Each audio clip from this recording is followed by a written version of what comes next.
Let's find the zeros of this quadratic polynomial by the method of factorization or middle term splitting. The first step is name the polynomial as py because the polynomial has the variable y in this one. Now, this is of the form ax square plus bx plus c, which is the standard form of the quadratic polynomial. So I am looking for two numbers which when added give me the b, that means the middle term 14, and which one multiply give me the product of a c. And what is the product of a and c? 3 and -5, which makes -15. Clearly the numbers are 15 and -1 because 15 minus 1 is 14, and when 15 and -1 are multiplied we get -15 as the answer. So I get 3y square as it is. Instead of 14y, this 14 I would be writing 15 and -1. So 14y becomes 15y minus 1y minus 5. Now we will regroup the terms. The first two terms I will put in the one bracket, and the last two terms I will put in the another bracket.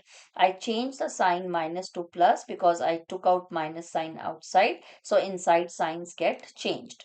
Now from the first bracket I can see the common factor is 3y. From 3y square, when 3y factor is taken outside, y is left, plus from 15y, when 3y is taken out, 5 is left because 3y times 5 is 15y, minus from these two terms I can see there is nothing common except 1. So we will take out 1 outside and the inside terms will remain unchanged. Now you can clearly see that in this term and in this term we have this common bracket y plus 5.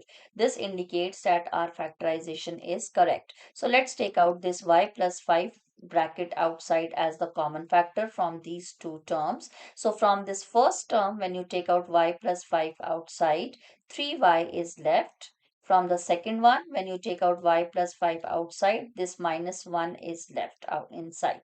So these are the two linear factors of this py quadratic polynomial.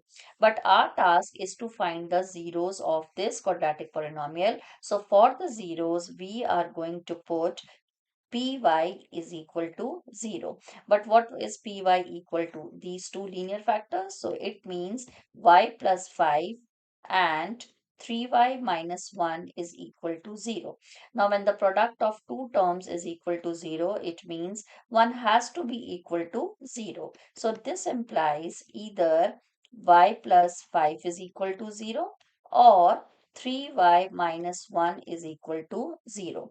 Now these are just the linear equations which can be solved easily. From this equation you get y equals -5, and from here you get y is equal to 1 over 3. So y is equal to -5 and y is equal to 1 over 3 are the zeros of py.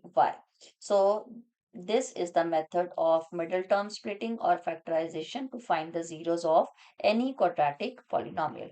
Thank you for watching. Next one is about the geometrical interpretation of zeros of quadratic polynomial. Bye bye. See you in the next one.